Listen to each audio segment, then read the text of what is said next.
चतुर्थ श्रेणी एग्जाम की तैयारी कर रहे उन सभी विद्यार्थियों का स्वागत है इस क्लास में। साथियों आप सभी विद्यार्थियों को हिंदी व्याकरण के टॉप इंपोर्टेंट प्रश्न करवाने वाला हूं।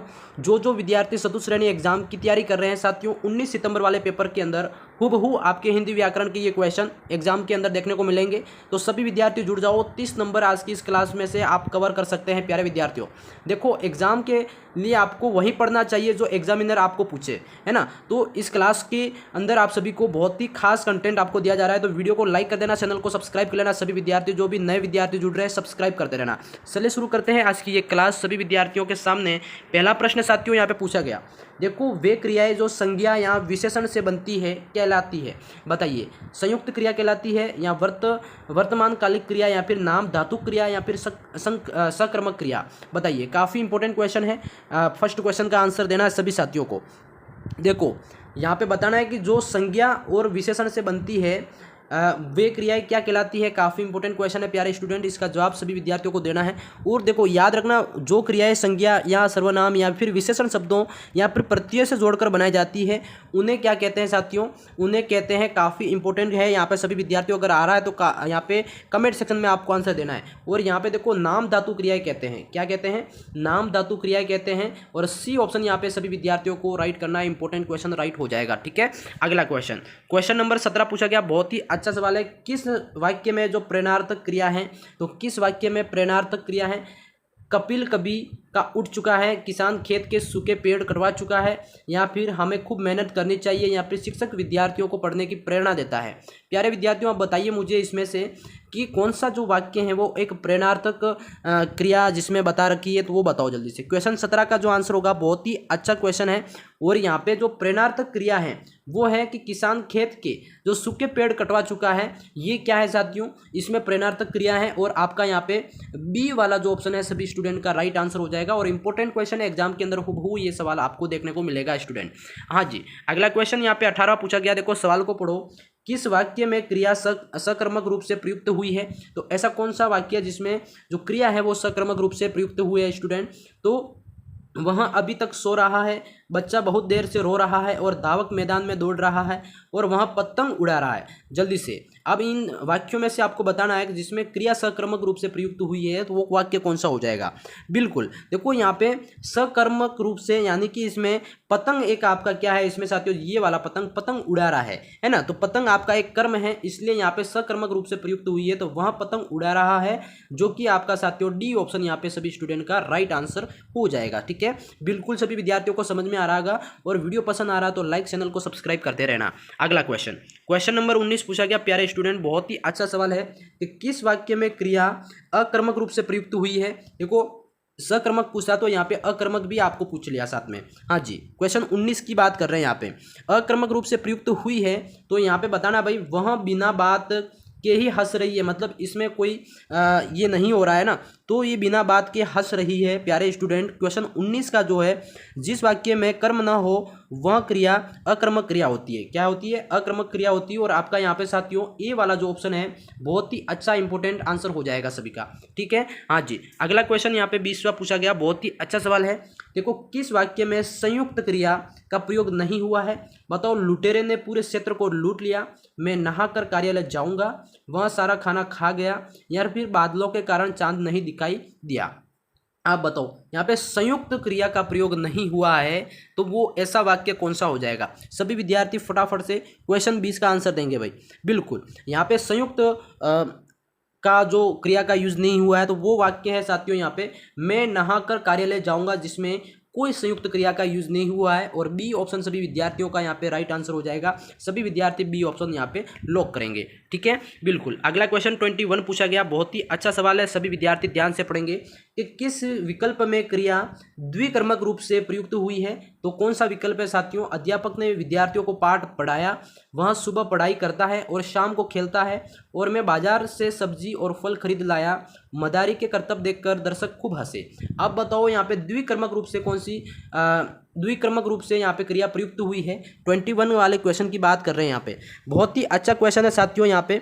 हाँ बताओ जल्दी से फटाफट। बिल्कुल, इस क्वेश्चन की बात करें प्यारे स्टूडेंट, तो यहाँ पे आंसर जो होगा सभी विद्यार्थियों को बताना है। और अध्यापक ने विद्यार्थियों को पाठ पढ़ाया, इसमें क्या है, द्विकर्मक प्रक्रिया यहाँ पे यूज हुई है। जैसे द्विकर्मक मतलब दो कर्म यहाँ पे हुए हैं। जैसे एक तो विद्यार्थी है, क्या है, एक तो विद्यार्थी और एक आपका पाठ, ठीक है। तो यहाँ पे दो कर्म हो रहे हैं, इसलिए यहाँ पे ध्यान रखना, ए ऑप्शन यहाँ पे आपका राइट हो जाएगा। अगला क्वेश्चन 22 पूछा गया है कि किस वाक्य में क्रिया सकर्मक रूप से प्रयुक्त हुई है। तो फिर से 22 वाले क्वेश्चन की बात कर रहे हैं सकर्मक रूप से। तो साथियों देखो, शोरगुल में बच्चा जाग गया, इसमें तो नहीं है, वह बहुत समय से सो रहा है और सीता तेज दौड़ता है। और डी वाला है माँ बच्चे को सुलाती, यानी कि 1 से 2 हो रहे हैं ना यहाँ पे। तो डी ऑप्शन यहाँ पे साथियों आपका राइट आंसर हो जाएगा, जिसमें सकर्मक और 1 से 2 भी हो रहे हैं और इसमें कर्म हो रहा है। क्या है, डी ऑप्शन जो है साथियों, जो माँ है वो बच्चे को सुलाती है। तो डी ऑप्शन यहाँ पे आपका करेक्ट आंसर हो जाएगा, ठीक है। अगला क्वेश्चन 23 यहाँ पे पूछा गया है कि कौन सा शब्द है जो संज्ञा से बना हुआ विशेषण नहीं है। अब बताओ भाई, कौन सा शब्द, फेनिल हो गया या फिर धमिल या फिर लौकिक या फिर प्राथमिक। काफ़ी इंपॉर्टेंट क्वेश्चन है, इसका जवाब देंगे सभी विद्यार्थी। और कौन सा शब्द है जो कि विशेषण से बना, संज्ञा से बना विशेषण नहीं है, तो वो है साथियों यहाँ पे प्राथमिक। कौन सा हो जाएगा, प्राथमिक, जो कि डी ऑप्शन यहाँ पे आपका करेक्ट हो जाएगा। अगला 24 का यहाँ पे सवाल है, देखो किस वाक्य में जो सार्वनामिक विशेषण प्रयुक्त हुआ है। तो उसे खाना खिला दो, यह मेरी पुस्तक है, यह बस जयपुर जाएगी और वे 4 दिन बाद लौटेंगे। अब यहाँ पे सार्वनामिक जो विशेषण है वो किस वाक्य में प्रयुक्त हुआ है। 24 क्वेश्चन की आंसर देना सभी को। बिल्कुल वह बस जयपुर जाएगी, ये आपका क्या है, एक सार्वनामिक विशेषण है। और सी ऑप्शन सभी विद्यार्थियों को यहाँ पे लॉक करना है, इंपॉर्टेंट क्वेश्चन है एग्जाम की दृष्टि से, ठीक है। वीडियो पसंद आ रहा है तो लाइक करते रहना, चैनल को सब्सक्राइब कर लेना। अगला क्वेश्चन, किस क्रमांक में निश्चित परिणामवाचक विशेषण है। तो बताइए जल्दी से। उस पंखे को साफ करो, कोई व्यक्ति आया है, थोड़ा आटा और मिलाया, 1 एकड़ जमीन में धान की फसल खड़ी है। हाँ जी, तो बताओ जल्दी से, एक निश्चित परिणामवाचक विशेषण है तो वो कौन सा है। निश्चित यहाँ पे आंकड़ा बताया है, तो वो यहाँ पे है कि भाई 1 एकड़ जमीन में जो धान की फसल खड़ी है, ये क्या है आपका, एक निश्चित परिणामवाचक है साथियों, ठीक है। तो डी ऑप्शन यहाँ पे आपका राइट हो जाएगा। बहुत ही अच्छा क्वेश्चन है और एग्जाम के अंदर इस तरह के क्वेश्चन पूछे जाते हैं, ठीक है। 26 वाला क्वेश्चन है, बहुत ही अच्छा सवाल है, इसका जवाब देंगे सभी विद्यार्थी कि किस क्रम में परिणाम बोधक विशेषण है।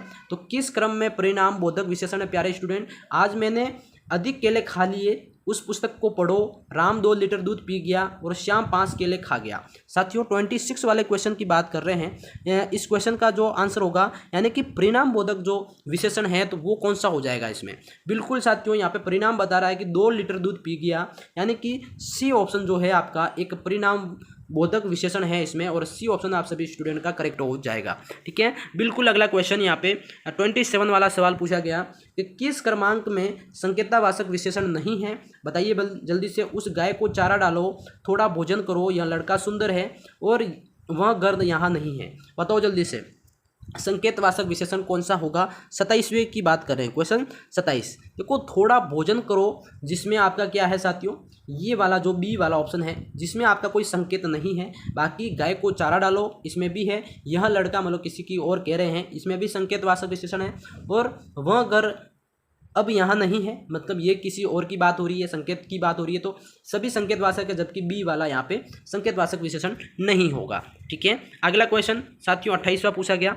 देखो, निम्नलिखित में से कौन सा वाक्य है वो संदिग्ध भूतकाल से संबंधित है। बताओ भाई, संदिग्ध भूतकाल से संबंधित क्वेश्चन 28वां। देखो 28वें क्वेश्चन की बात करें तो काफ़ी इंपॉर्टेंट क्वेश्चन है। और आपको यहाँ पे बताना, मोहन खेल रहा है, उसने दूध पिया था और उसने झूठ बोला था। और आपका यहाँ पे डी वाला है कि सोहन खेलता होगा। अब बताओ जल्दी से फटाफट, इस क्वेश्चन 28 की राइट आंसर क्या होगा। तो साथियों यहाँ पे जो राइट आंसर होगा आपका, हमेशा वाक्य संदिग्ध भूतकाल से संबंधित हैं, तो वो होगा साथियों, उसने झूठ बोला होगा। क्या है, उसने झूठ बोला होगा। आपको एक थोड़ा सा संदेह है, यानी कि संदिग्ध है, संदिग्ध भूतकाल यहाँ पे पूछा है। तो सी ऑप्शन क्या है साथियों, यहाँ पे 1 मिनट, सी वाला जो ऑप्शन है आप सभी विद्यार्थियों का राइट आंसर हो जाएगा। और इंपॉर्टेंट क्वेश्चन है एग्जाम की दृष्टि से, जी बिल्कुल। अगला क्वेश्चन यहाँ पे 29 का पूछा गया साथियों। सवाल को थोड़ा ध्यान से पढ़ेंगे सभी विद्यार्थी। सवाल है आपका कि निम्न में से कौन सा विकल्प काल के संदर्भ में असंगत है। तो कौन सा विकल्प है जो विद्यार्थियों काल के संदर्भ में क्या है, असंगत है। बिल्कुल इंपॉर्टेंट प्रश्न है और इसका जवाब देना है। देखो, सभी खिलाड़ी मैदान में पहुंच चुके हैं, ये आपका आसन्न भूत है, जो कि कौन सा विकल्प है जो कि मतलब आपका क्या है, संदर्भ में असंगत पूछा है तो ये आपका गलत होगा। कौन सा वाला, बी वाला। कैसे प्यारे विद्यार्थियों, यहाँ पे मैं बस से बताता हूँ। हाँ 29 का है ना, हाँ तो ये बी वाला ही होगा। जबकि आपका हम काल प्रकरण पढ़ रहे हैं, ये क्या है, अपूर्ण वर्तमान है। लोकेश जयपुर से कल आएगा, ये एक सामान्य भविष्य है। और विद्यालय में जो वार्षिक समारोह चल रहा है ये अपूर्ण भूत है, यानी कि हाँ यहाँ पे जो करेक्ट आंसर होगा वो आपका क्या है साथियों, 29 का बी वाला ही होगा। सभी खिलाड़ी मैदान में पहुंच चुके हैं, ये आपका एक आसान भूत जो कि असंगत है, ये ध्यान रखना। ठीक है, अगला क्वेश्चन साथियों आपका 30वां पूछा गया, बहुत ही अच्छा सवाल है कि अपूर्ण वर्तमान काल का उदाहरण कौन सा होगा। तो अपूर्ण वर्तमान काल का जो उदाहरण होगा साथियों, देखो प्रातःकाल ठंडी हवा चलती है, मैंने वह पुस्तक पढ़ी। रेलगाड़ी तेजी से आ रही है, वह आता है तो हम खेलने जाते हैं। अब बताओ, जिसमें आपका क्या है, अपूर्ण वर्तमान काल जो शो हो रहा है वो उसका उदाहरण बताना है। तो 30वें क्वेश्चन की बात करें प्यारे विद्यार्थियों, बहुत ही अच्छा क्वेश्चन है। और यहाँ पे जो अपूर्ण वर्तमान काल का जो उदाहरण होगा वो रेलगाड़ी तेजी से आ रही है। क्या है, रेलगाड़ी तेजी से आ रही है, जिसमें आपका क्या है, अपूर्ण वर्तमान काल होगा। ठीक है, बिल्कुल इंपॉर्टेंट क्वेश्चन है एग्जाम की दृष्टि से। अगला क्वेश्चन 31 पूछा गया स्टूडेंट कि किस वाक्य में जो आसान भूतकाल का प्रयोग है। तो किस वाक्य के अंदर साथियों आसान जो भूतकाल का प्रयोग हुआ है। तो बच्चे पढ़ रहे होंगे, राम विद्यालय जा चुका है, संभव है कि वह भी आ जाए, पिताजी बाजार चले गए। हाँ, तो अब इस क्वेश्चन की जो करेक्ट आंसर होगा साथियों, आसान भूतकाल का जहाँ पे प्रयोग हुआ है वो कौन सा है। यहाँ पे 31 का आंसर दो सभी, बिल्कुल। हाँ, तो यहाँ पे देखो आसान भूतकाल यानी कि राम विद्यालय जा चुका है, ये आपका क्या है साथियों, एक आसान भूतकाल का यहाँ पे प्रयोग हुआ है। और बी ऑप्शन सभी स्टूडेंट का क्लियर हो जाएगा।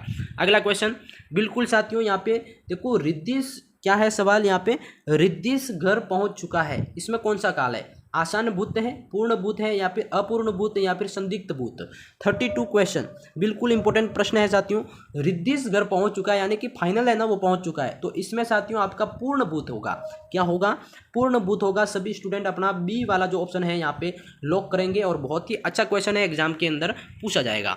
ठीक है, अगला क्वेश्चन देखो, न्यायपालिका का जो अंग्रेजी रूपांतरण क्या होगा। तो यहाँ पे जजिकल होगा, या फिर यहाँ पे जैसे यहाँ पे GUDCIARI है, और जैसे आपका ये सी वाला ऑप्शन है, इनमें से कोई नहीं। आप बताओ न्यायपालिका के लिए साथियों अंग्रेजी रूपांतरण की बात करें तो काफ़ी अच्छा प्रश्न है, और जो बी वाला ऑप्शन है आप सभी विद्यार्थियों का राइट है, हो जाएगा। ठीक है, थोड़ा इंग्लिश वीक है इसलिए आप अपने हिसाब से एडजस्ट कर लेना, और बी ऑप्शन यहाँ पे सभी विद्यार्थियों का राइट आंसर हो जाएगा स्टूडेंट।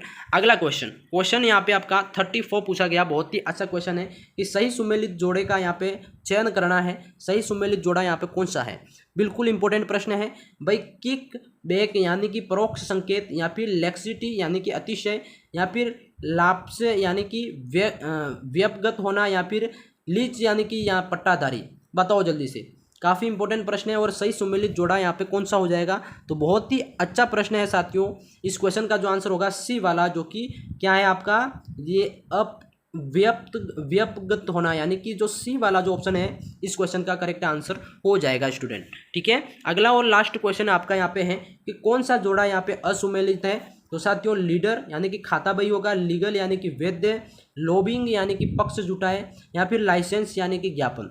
35 क्वेश्चन की बात करें साथियों, लाइसेंस का मतलब यहाँ पे ज्ञापन थोड़ी होता है, लाइसेंस का मतलब ज्ञापन नहीं होता है, यानी कि लाइसेंस का मतलब होता है साथियों अनुज्ञप्ति होता है। ठीक है, तो डी ऑप्शन यहाँ पे क्या है, असुमेलित है। और आज की क्लास के अंदर टोटल आपको साथियों 20 क्वेश्चन करवाए, और 20 में से आपके कितने क्वेश्चन यहाँ पे राइट हुए हैं सभी विद्यार्थी कमेंट करके जरूर बताना। और क्लास कैसी लगी कमेंट सेक्शन में जरूर बताना, कितने प्रश्न करेक्ट हुए वो बताना। नेक्स्ट क्लास कौन सी देखना चाहते हो कमेंट करके बता देना। बाकी वीडियो को लाइक करना, चैनल को सब्सक्राइब कर लेना, और मैं मिलता हूँ नेक्स्ट वीडियो में। तक के लिए जय हिंद, जय भारत दोस्तों।